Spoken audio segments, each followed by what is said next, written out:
All right.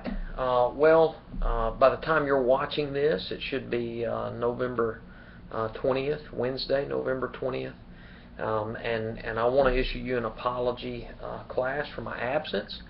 I enjoy my work at Lamar Christian School, especially teaching you world history, and that's primarily because of you, because of the opportunities to get to know you as students.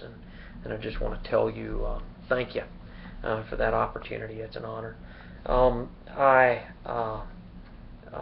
would ask that you would be in prayer for my extended family. I'm out today because I am attending my grandfather's funeral. My Papa Tucker passed away on Saturday. He was a World War II veteran in the European theater, but more importantly, he leaves behind a legacy. A legacy not of wealth, definitely not. A legacy not of political power. He was just a working class man of basic means, but he leaves behind a legacy of faithfulness to his family.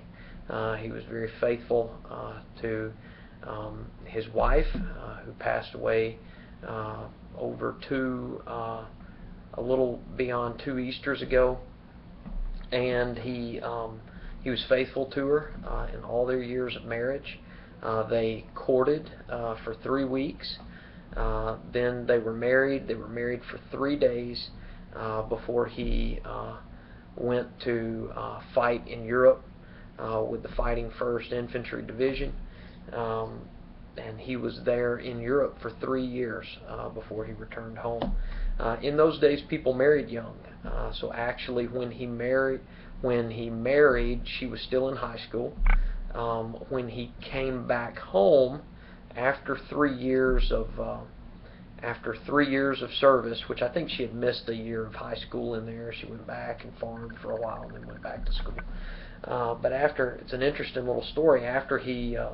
After he came back from the war, he took a train from Camp Shelby up to Forest, Mississippi, and got off at the train station and walked to the school where she was still in high school, and went in and spoke with the high school principal, who called my grandmother out of class and allowed them to visit on the front steps of the high school building, for about the span of an hour, as my papa had come back home from the war.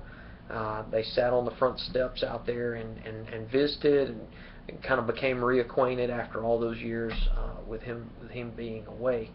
And the high school principal excused my grandmother from class to sit out there and visit with him and become reacquainted.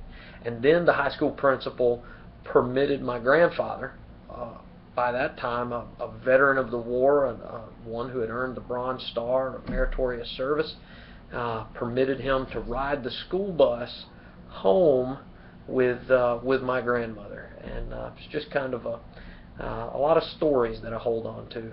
But my grandfather's been faithful to his family, and more importantly, he's been faithful to the gospel ministry for years. He's saved. He knows Jesus Christ as a Savior, and during his life on earth, he was quick to tell people about that. As a matter of fact, he told my mother about the gospel for the first time. The first time she ever heard anything about Jesus was when she was a 13-year-old girl, and my grandfather told her. My father and my mother weren't dating; they were too young.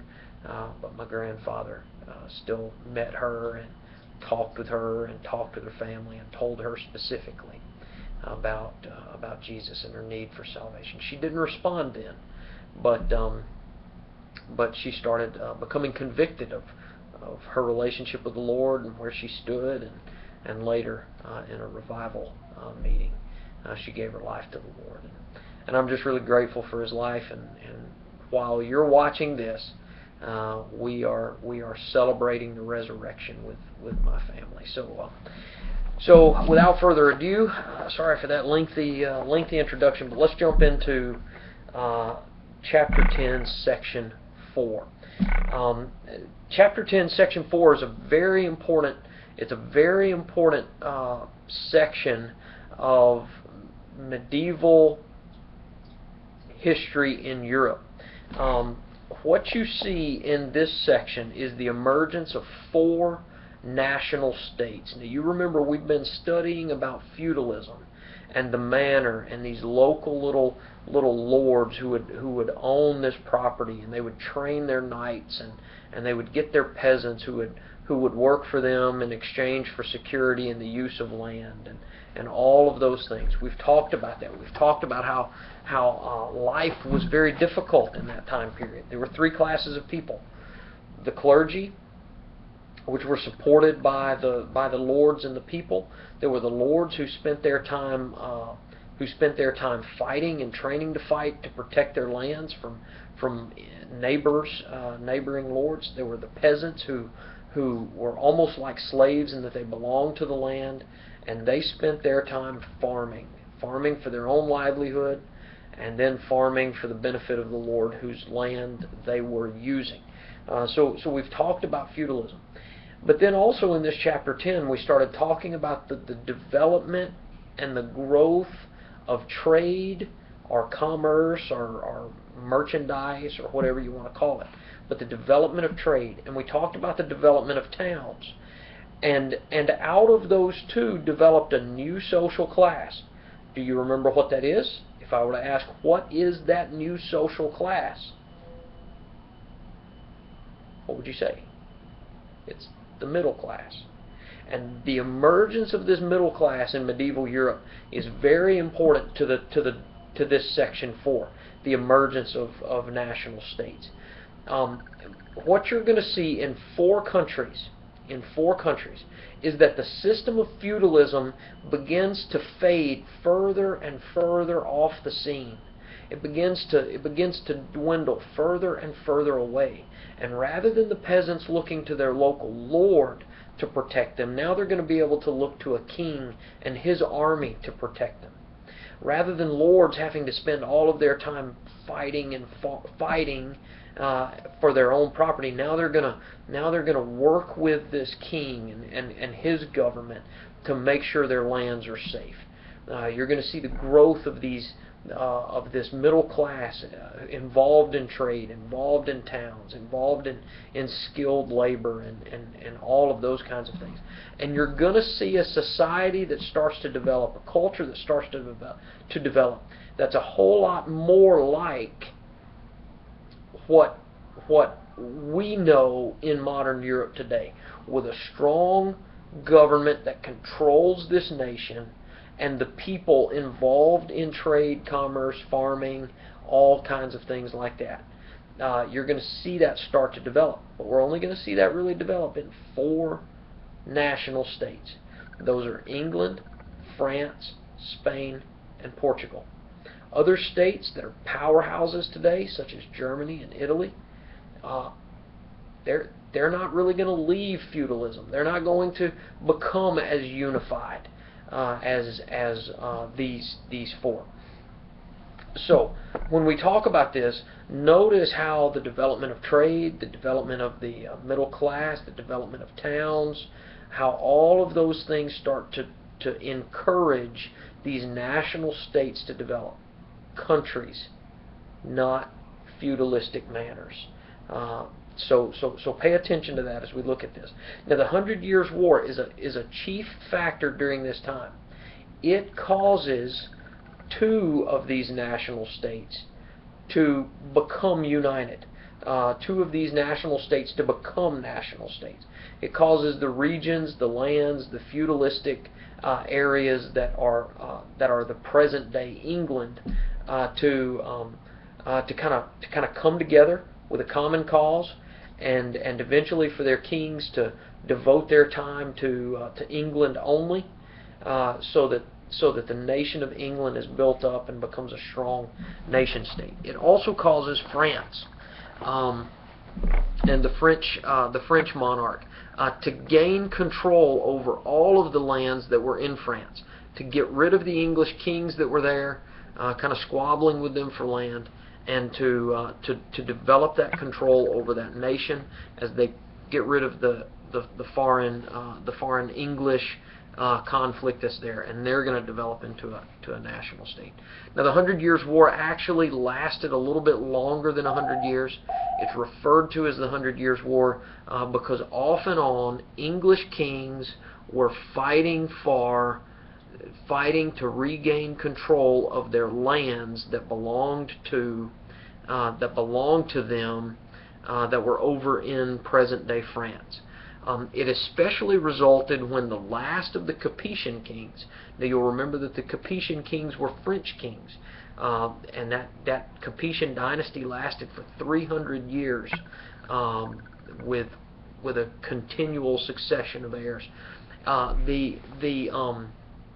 When the last of the Capetian kings died, one of the sisters of the Capetian kings had a son, and she in England, and she claimed that he was the rightful heir of the throne of France. And the idea was that now there would be this unity.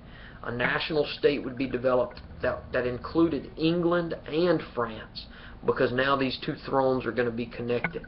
But of course, the French nobles rejected. They said, no, he's an English king. We're not going to let England take control over France. We're picking a different king, and they picked Philip IV. They said he's going to be our king, and a war develops over who's going to be the king of France. And that war lasts off and on, like I say, for 100 years, a little more than 100 years. And it's during that war, and you can read facts about the war and all kinds of stuff like that, the English longbow, and how the English, though outnumbered, were very successful in combat and different things of that nature. But ultimately, the result of that war was twofold. The result for England during that war is that the English lost all French land claims. There's a separation from then on between France and England. And what that does for the English kings is they quit worrying about those things in France. They turn their attention back to England. They spend their time developing this nation in England into a strong national state, to the point that England dominated the world during the age of imperialism. The British Empire was the empire over which the sun would never set. And all of that was accomplished through these kings that quit worrying about their land holdings in France because they lost them all. And they started concern again for England, and England only, paved the way for England to become the strongest nation in the world for 150 years or more. So notice how the 100 Years' War affected England. It caused England to be politically separated from France. The English kings lost all of their claims to France. They devote their time to England. There's a separation between the two, and the nation state of England is built up. Also, an effect on England is that more and more these nobles, the feudalistic nobles in England, spend time supporting their king and his armies to go off and fight these wars. It creates a lot of English unity. The English people begin to think of themselves as one. They begin to work in history as one.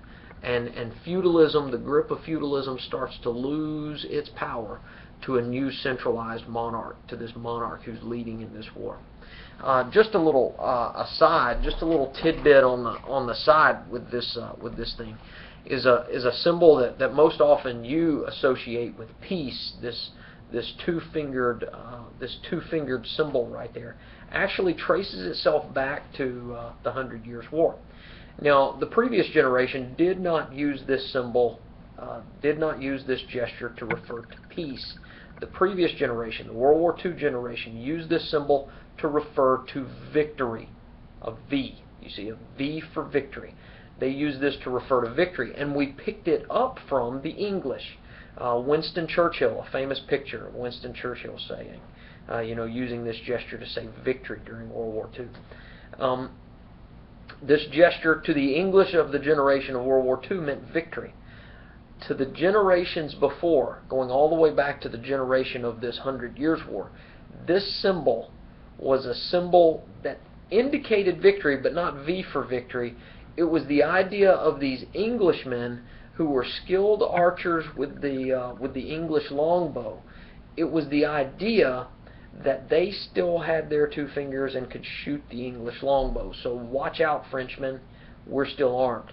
The reason that they would do that sometimes to taunt the French is because the English longbow was such a fierce weapon in the 100 Years' War that when the French would capture any prisoner of war who was English, they would cut off those two fingers to prevent that Englishman from being able to use the longbow again, the English longbow. So they would cut them off. So when an Englishman, during the time of the 100 Years' War, would show those two fingers to a Frenchman, it was kind of like saying, "Ha ha, I still have these, and you better watch out. I can still use a longbow. I'll still get you."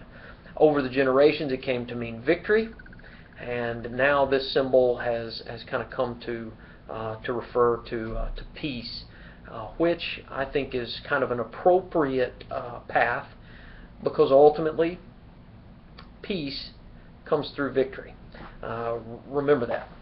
We make war so that we may live in peace, is Aristotle's quote. All right, so notice that. Just an aside about the 100 Years' War there. Now, what did the 100 Years' War do for the French? Well, it did two major things, maybe three. It did two or three major things. The 100 Years' War for the French, it's going to cause the French kings to get rid of the English. They're going to push the English out.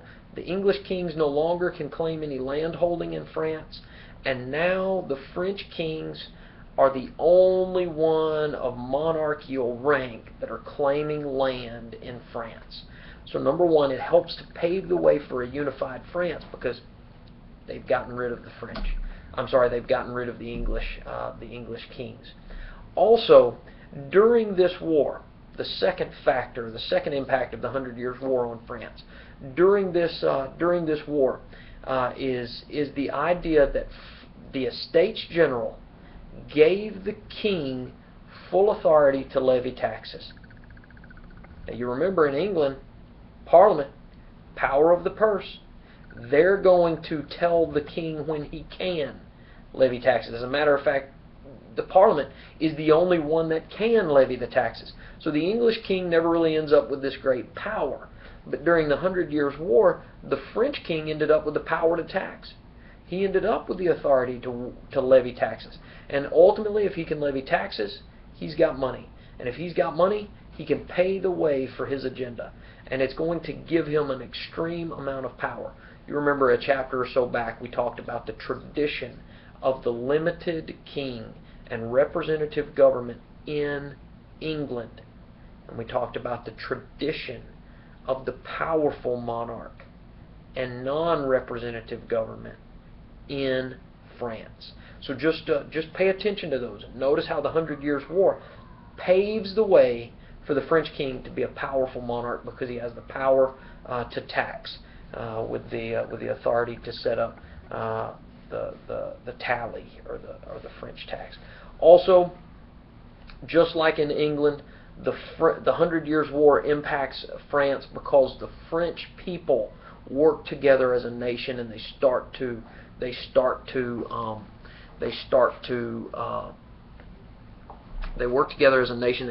see themselves as the French people, as one nation, not just a bunch of feudalistic manners, but one nation. So out of the 100 Years' War, you're going to see an overall impact that France and England end up becoming these separated, strong national states.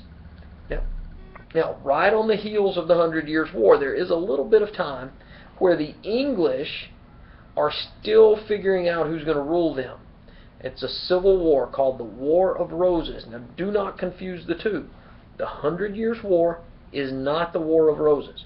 The War of Roses was a war between two royal households in England. It was a civil war in England. It was a war between the Lancaster household and the York household, and the symbols for these two feudalistic families were like a white rose and a red rose or something like that. Well, these two end up fighting with one another in a civil war, and at the end of that war, one household, the Tudor household, which was kind of a separate little line of one of the households, becomes the most powerful. And then you see England unified as a state, unified as a modern nation state. So we've talked about the emergence of France and England as modern nation states. Now let's talk about Spain and Portugal very quickly. During the medieval period, Spain and Portugal were predominantly controlled by Muslims, the Moors from northern Africa. They controlled that region. There were a few non-Muslim feudalistic small states sort of in the north, especially two households, the household of Castile and the household of Aragon. And these two were kind of some strong households that were up there in the north. Well, these city-states kind of unite to drive the Moors, the Muslim North Africans, out of the Iberian Peninsula, present-day Spain and Portugal. And they do that through military conquest. They're working to drive them out, and they are fighting them. They're fighting them back, the Muslims.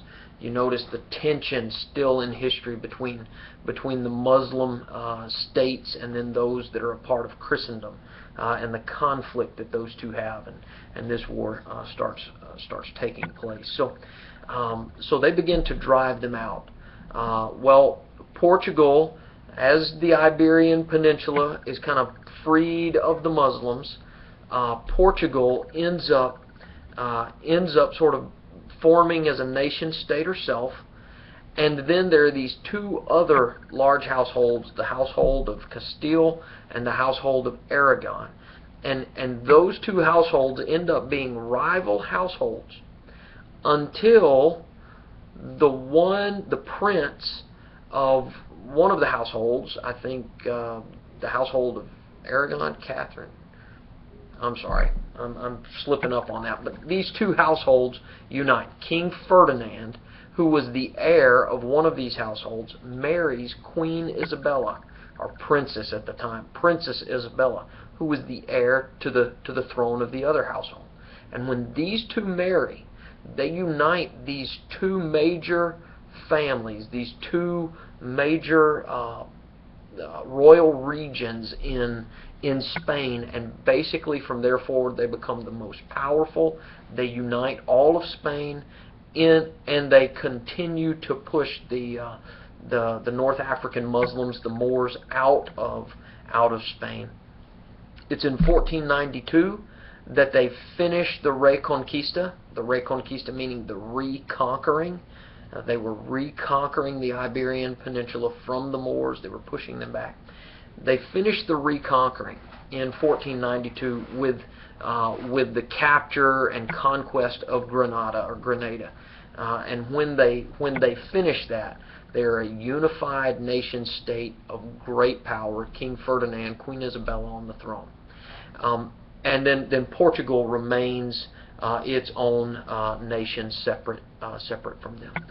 These four nations, these four modern nations, have risen up out of feudalistic Europe, predominantly as a result of the growth of trade towns and the middle class, also the result of these other historical factors, the 100 Years' War, the Reconquista, things of that nature. But they've risen up out of medieval Europe.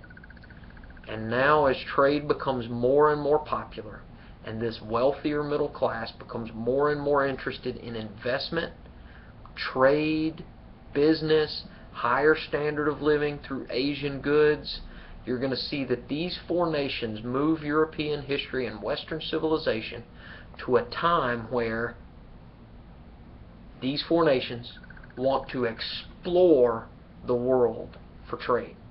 They want to colonize other places, to gather the raw goods from those other places and bring them back home. And it's only these 4 modern nations that have the wealth to sponsor these voyages to explore the rest of the world.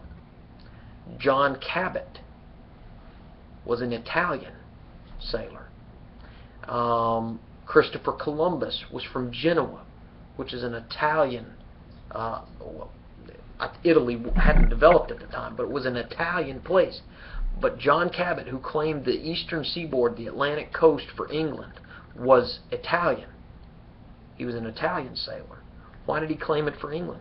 Because the English were the only ones with that modern nation state and the wealth to be able to sponsor such a voyage of exploration. Why did Christopher Columbus from Genoa sail for Spain when he was Italian? Because Spain, that modern nation state with a strong middle class, a strong central government, was the only one with the wealth that could buy him the Nina, the Pinta, and the Santa Maria. Okay, so I want you to understand that these 4 nation states that develop end up being the cause for the age of exploration and conquest. They're the only ones with the money to do it. And notice how it's Italian sailors that end up most of the time sailing for these 4 nation states because they were sponsored by them. Okay, so be sure that you're working on that objective 4. Be sure you understand some of the things that we've gone over today.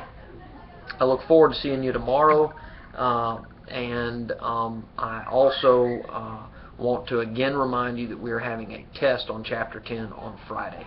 Thank you so much. God bless.